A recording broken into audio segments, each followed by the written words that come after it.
Hello friends, a warm welcome to all of you in my YouTube channel Akhilesh education centre. This is Akhilesh Kumar. आप सभी का स्वागत है हमारे YouTube channel Akhilesh education centre पर। दोस्तों, जो अपना टॉपिक चल रहा था नरेशन, हम देख रहे थे नरेशन मतलब कथन, स्टेटमेंट, जिसमें हमने सिंपल सेंटेंस के बारे में देख लिया था। आज जो अपना टॉपिक है नरेशन में वो है इंट्रोगेटिव सेंटेंसेस। इंट्रोगेटिव सेंटेंसेस यानी कि प्रश्न सूचक वाक्य जो होते हैं, प्रश्न सूचक वाक्य या प्रश्नवाचक वाक्य जो होते हैं, उनका नरेशन किस प्रकार से बनता है, यानी कि डायरेक्ट से इनडायरेक्ट किस प्रकार बनाते हैं। तो आई थिंक आप लोगों को दिख रहा होगा। चलिए हम लोग आज पढ़ेंगे इंट्रोगेटिव सेंटेंस। तो स्वागत है आप सभी का अखिलेश एजुकेशन सेंटर पर। हम देख रहे हैं इंट्रोगेटिव सेंटेंस, तो इसको शुरू करेंगे, लेकिन उससे पहले आप सबसे निवेदन है कि अगर चैनल पर नए हैं तो चैनल को सब्सक्राइब कर लीजिए तथा बेल आइकन को भी प्रेस कर दीजिए, ताकि कोई भी वीडियो जाए टेक से रिलेटेड यानी कि टीचिंग से रिलेटेड, तो आप सबको तुरंत नोटिफिकेशन मिल जाए। तो चलिए देखते हैं। सबसे पहले इंट्रोगेटिव सेंटेंस जो होता है, इसको डायरेक्ट से इनडायरेक्ट बनाएंगे। तो इसमें पहले कुछ पॉइंट लिख लेंगे। जब प्रश्नवाचक शब्द वाक्य के शुरू में होता है, कब? जब प्रश्नवाचक शब्द वाक्य के शुरू में, वाक्य के शुरू में होता है, यानी कि जो क्वेश्चन वर्ड होता है वो कहाँ पर होगा? वाक्य के शुरू में होता है। तो सर्वप्रथम कर्ता के अनुसार, तो सर्वप्रथम कर्ता के अनुसार, कर्ता के अनुसार क्या करेंगे? तो सर्वप्रथम कर्ता के अनुसार सहायक क्रिया पहले लिखते हैं। सहायक क्रिया पहले लिखते हैं, मतलब हेल्पिंग वर्ब पहले लिखेंगे, पहले लिखते हैं। कब? जब प्रश्नवाचक शब्द वाक्य के शुरू में होता है। तो सर्वप्रथम कर्ता के अनुसार सहायक क्रिया पहले लिखते हैं, मतलब सबसे पहले लिखेंगे हेल्पिंग वर्ब, उसके बाद फिर लिखेंगे सब्जेक्ट। हेल्पिंग वर्ब, उसके बाद सब्जेक्ट प्लस वर्ब और उसके बाद ऑब्जेक्ट, प्लस ऑब्जेक्ट के बाद क्या हो जाएगा? Question mark. इस प्रकार से बनाएंगे। जब प्रश्नवाचक शब्द वाक्य के शुरू में आता है, तो सर्वप्रथम कर्ता के अनुसार सहायक क्रिया सबसे पहले लिखते हैं।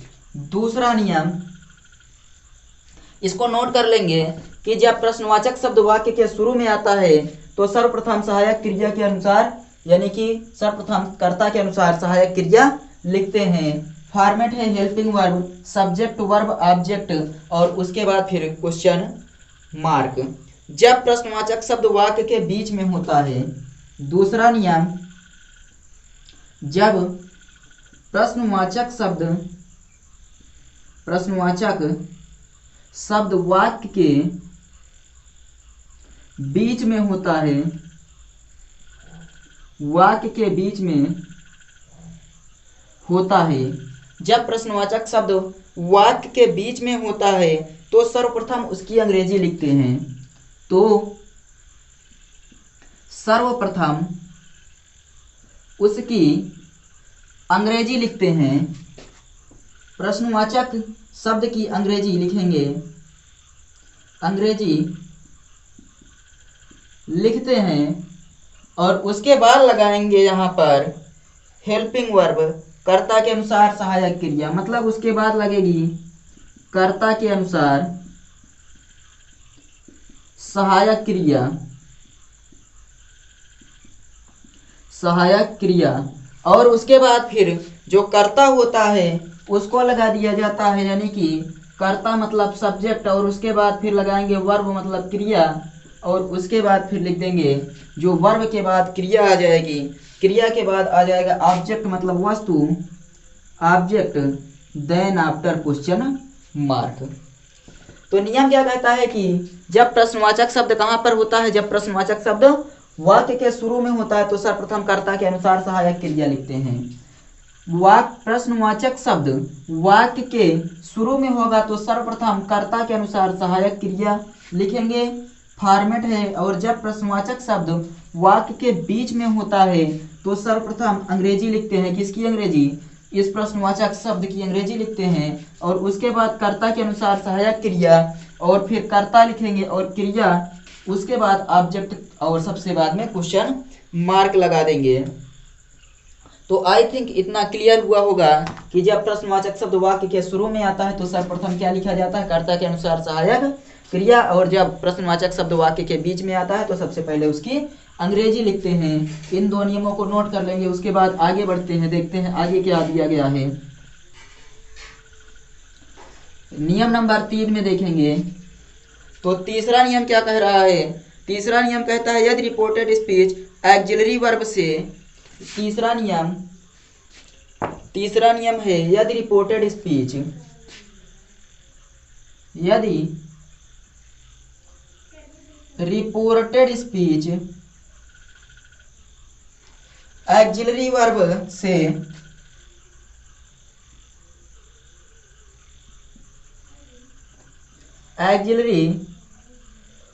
से यानी कि हेल्पिंग वर्ब से प्रारंभ होती है, ऑक्सिलरी वर्ब से यानी हेल्पिंग वर्ब से प्रारंभ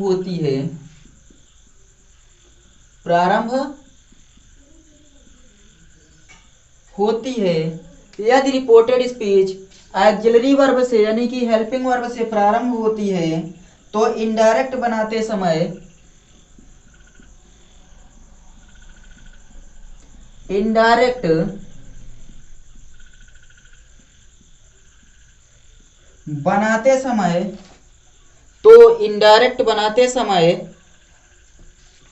रिपोर्टेड स्पीच में आए हुए सैड या सैड टू को, रिपोर्टेड स्पीच में आए हुए सैड या सैड टू को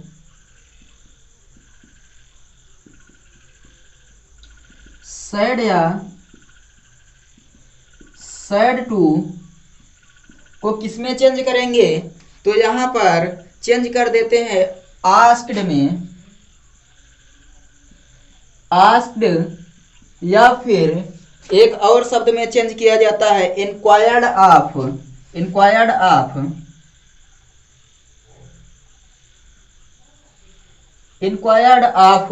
में बदल देते हैं,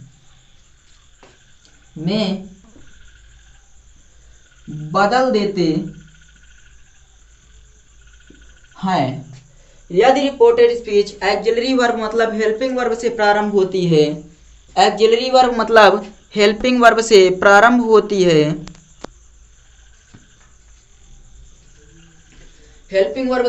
होती है, तो इनडायरेक्ट बनाते समय रिपोर्टेड स्पीच में आए हुए सैड या सैड टू को आस्क्ड या इंक्वायर्ड ऑफ में बदल दिया जाता है, आस्क्ड या इंक्वायर्ड ऑफ में बदल दिया जाता है। और चौथा नियम देखते हैं यहाँ पर, चौथा नियम क्या कह रहा है, तो चौथा नियम कह रहा है रिपोर्टिंग वर्ब और रिपोर्टिंग स्पीच, रिपोर्टिंग वर्ब और रिपोर्टेड स्पीच, रिपोर्टिंग वर्ब और रिपोर्टेड स्पीच को जोड़ने के लिए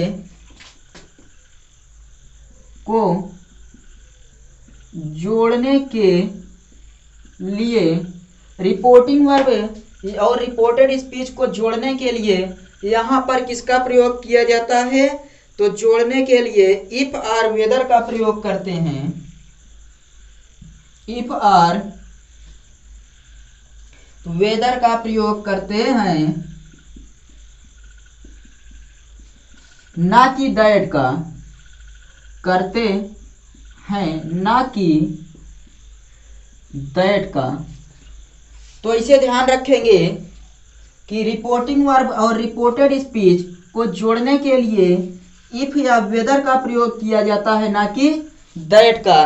दैट का प्रयोग सिंपल सेंटेंस में होता था, यहाँ पर दैट का प्रयोग नहीं किया जाता है, यहाँ पर इफ और वेदर का प्रयोग किया जाता है। यदि रिपोर्टेड स्पीच ऑक्सिलरी वर्ब से प्रारंभ हो तो इनडायरेक्ट बनाते समय रिपोर्टेड स्पीच में आए हुए सैड या सैड टू को आस्क्ड या इंक्वायर्ड ऑफ में चेंज करते हैं, और रिपोर्टिंग वर्ब और रिपोर्टेड स्पीच को जोड़ने के लिए इफ और वेदर का प्रयोग किया जाता है, ना कि दैट का।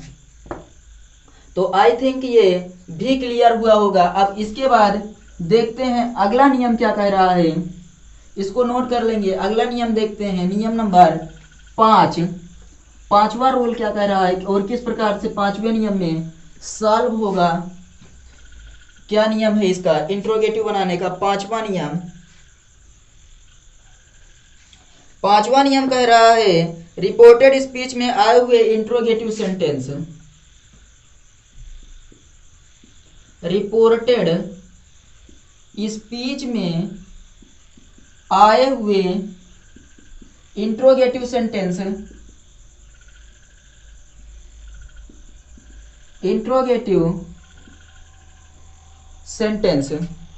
रिपोर्टेड स्पीच में आए हुए इंट्रोगेटिव सेंटेंस को असर्टिव सेंटेंस में बदल देते हैं, को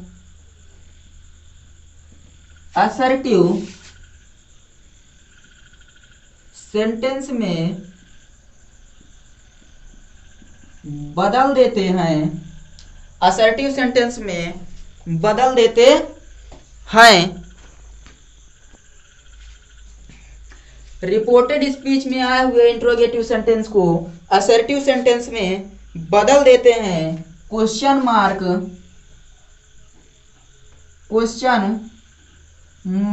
के स्थान पर, जो क्वेश्चन मार्क होता है उसके स्थान पर फुल स्टॉप यानी पूर्ण विराम का चिन्ह लगा देते हैं।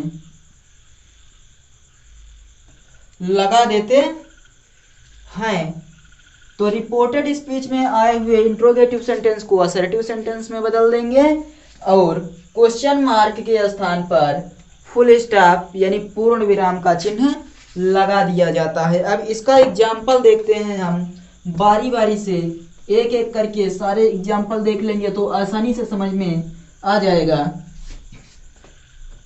हम लोग इसका एग्जाम्पल देख लेते हैं।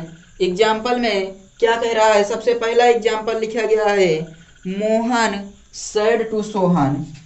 क्या लिखा गया है, मोहन सेड टू सोहन। तब तक सेशन को एक बार शेयर कर देंगे।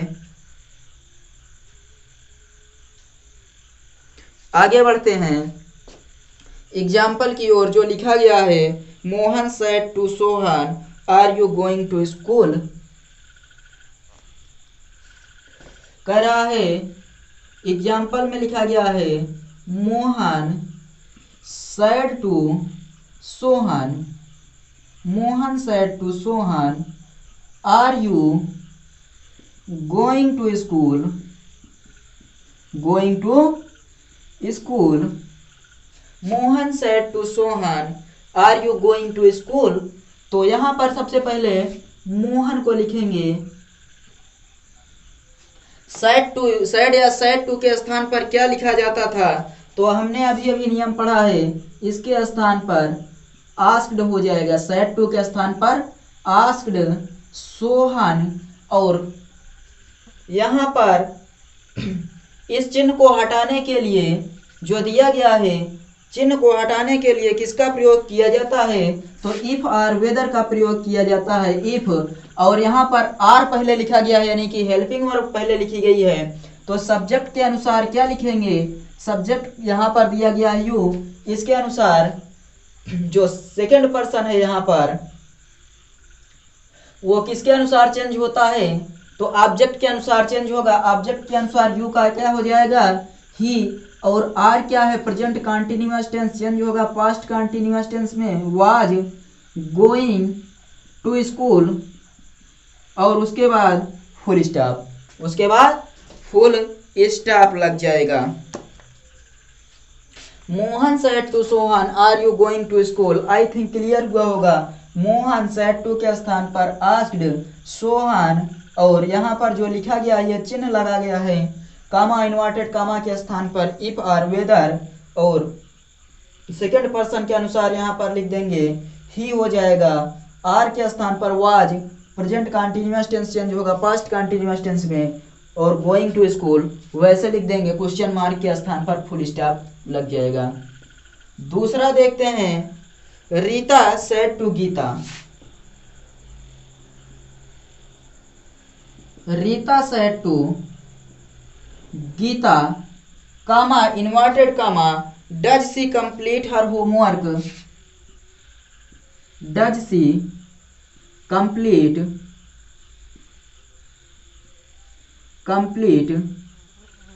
हर homework, does she complete her homework, और यहाँ पर लगा देंगे डबल कामा यानी कि इन्वर्टेड कामा।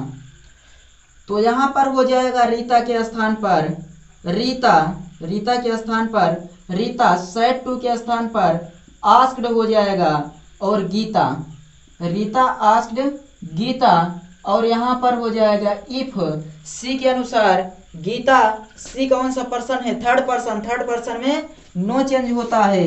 इफ सी, और डज किस में परिवर्तित होगा, ये लिखा गया है प्रेजेंट इंडेफिनिट टेंस में, तो ये चेंज हो जाएगा पास्ट इंडेफिनिट टेंस में। पास्ट इंडेफिनिट टेंस में मेन वर्ब की सेकंड फॉर्म आ जाती है, तो यहाँ पर हो जाएगा सी कंप्लीटेड, और उसके बाद थर्ड पर्सन नो चेंज हो जाएगा her homework,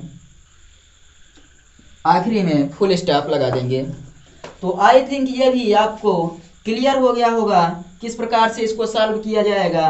Rita said to के स्थान पर आस्क्ड गीता, और यहाँ पर कामा इन्वर्टेड कामा के स्थान पर if, third person no change complete, second यहाँ पर प्रेजेंट इंडेफिनिट टेंस, तो पास्ट इंडेफिनिट टेंस में second form her third person है, होमवर्क के स्थान पर होमवर्क हो जाएगा।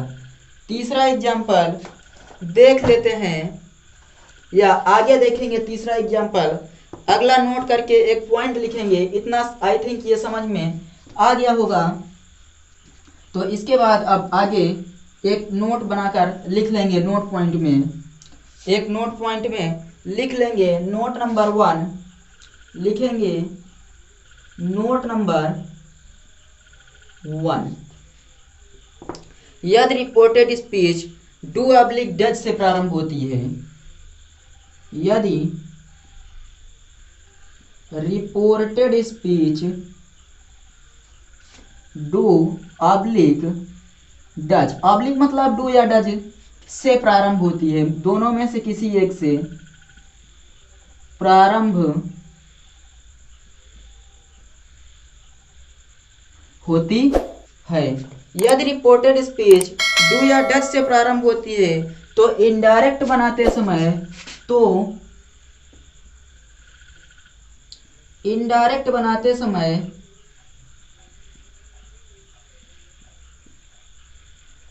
डू या डज के स्थान पर, या डू या डज को हटा दिया जाता है, डू या डज को हटा दिया जाता है, हटा दिया जाता है। जैसे इसके ऊपर वाले सेंटेंस में डू या डज को हटा दिया गया और सेंटेंस को पास्ट इंडेफिनिट में बदल दिया जाता है, और सेंटेंस को पास्ट इंडेफिनिट टेंस में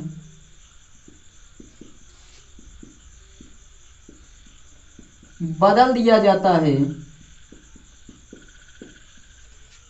इसको आप पढ़ चुके हैं पहले ही एग्जाम्पल के थ्रू, और इसको हम लिख कर भी देख लिए कि यदि रिपोर्टेड स्पीच डू या डज से प्रारंभ होती है तो इनडायरेक्ट बनाते समय डू या डज को हटा देते हैं और सेंटेंस को पास्ट इंडेफिनिट टेंस में बदल दिया जाता है। दूसरा पॉइंट है नोट नंबर 2। नोट नंबर 2 क्या कह रहा है यदि रिपोर्टेड स्पीच में डू नॉट डज नॉट आया होता है, यदि रिपोर्टेड स्पीच में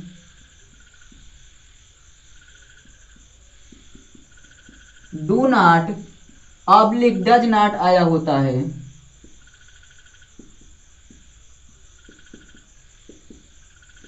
आया होता है, तो क्या करेंगे यहाँ पर इनडायरेक्ट बनाते समय, तो इनडायरेक्ट बनाते समय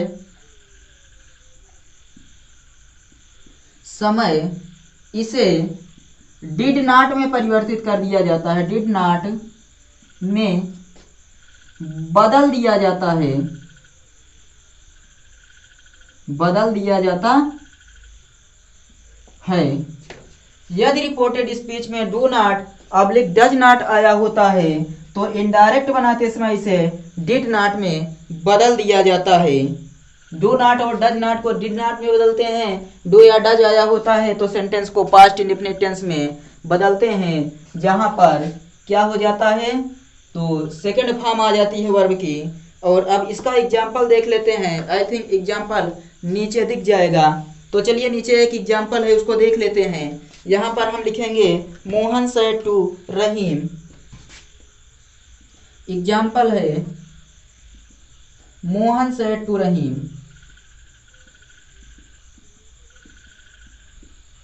Mohan said to Rahim comma inverted comma does he not writing a letter, does he not writing a letter, does he not writing a letter.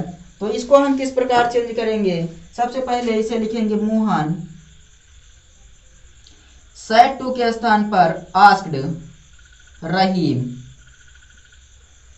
इसके स्थान पर हो जाएगा इफ, और यहां पर हम देखेंगे लिखा गया है does he not, does he not लिखा गया है, तो इसे हम चेंज करेंगे ही में, और डज नॉट के स्थान पर आगे नियम में देख चुके हैं did not writing a letter. Mohan asked Rahim if he did not writing a letter, ये बन जाएगा। और उसके बाद अब हम यहाँ का तीसरा पॉइंट देखेंगे, आई थिंक इतना क्लियर हुआ होगा कि डू नॉट और डज नॉट आता है तो उसे चेंज करते हैं डिड नॉट में, और यदि यहाँ पर आता है डू और डज अकेले तो उसे चेंज कर दिया जाता है पास्ट इंडेफिनिट टेंस के सिंपल सेंटेंस में, पास्ट इंडेफिनिट टेंस के सिंपल सेंटेंस में परिवर्तित कर दिया जाता है। तो अब अगला देखते हैं तीसरा पॉइंट इसमें का क्या कह रहा है। तीसरा पॉइंट हम लिखेंगे यहाँ पर, यदि reported speech why question word से प्रारंभ होता है। तीसरा लिखा गया है यदि रिपोर्टेड स्पीच,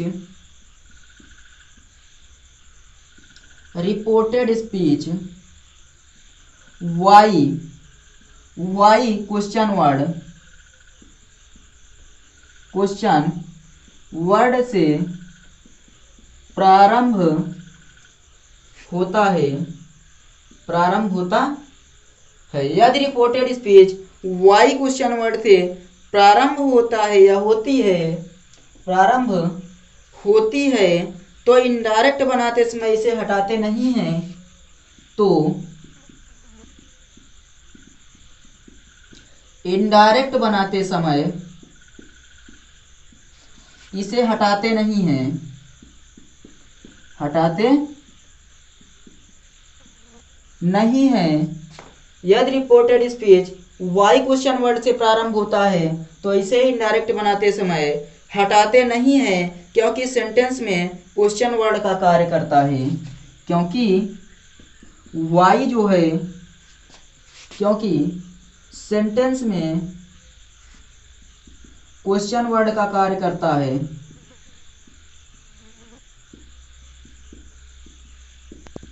क्वेश्चन वर्ड का कार्य करता है, इसीलिए इसको हटाते नहीं हैं। जैसे यदि रिपोर्टेड स्पीच में कोई भी सेंटेंस आ जाए इसमें वाई क्वेश्चन वर्ड से प्रारंभ हुआ हो वाक्य, तो इसे हटाएंगे नहीं, क्योंकि यह क्वेश्चन वर्ड का कार्य सेंटेंस में करता है। चौथा पॉइंट देख लेते हैं। चौथा पॉइंट इसका देखेंगे, इन्वर्टेड कामा को हटाने के लिए इफ और वेदर और कनेक्टिव वर्ड दैट का प्रयोग नहीं करते हैं। क्या लिखेंगे? इन्वर्टेड कामाज को हटाने के लिए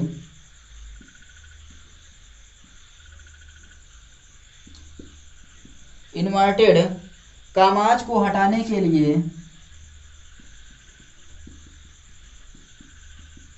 इफ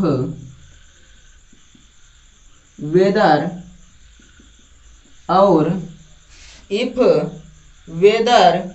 और दैट कनेक्टिव वर्ड का प्रयोग,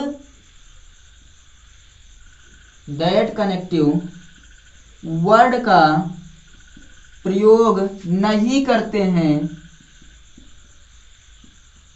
नहीं करते हैं। वाई के रिलेशन में जब भी रिपोर्टेड स्पीच में वाई क्वेश्चन वर्ड आता है तो इनडायरेक्ट बनाते समय इसे हटाते नहीं, क्योंकि यह सेंटेंस में क्वेश्चन वर्ड का कार्य करता है। इन्वर्टेड कामा को हटाने के लिए इफ वेदर और दैट का प्रयोग नहीं करते हैं। तो इसको बनाएंगे कैसे, इसका हम एग्जाम्पल देखते हैं। एग्जाम्पल देखते हैं। Example number 1, Raju said where do you live.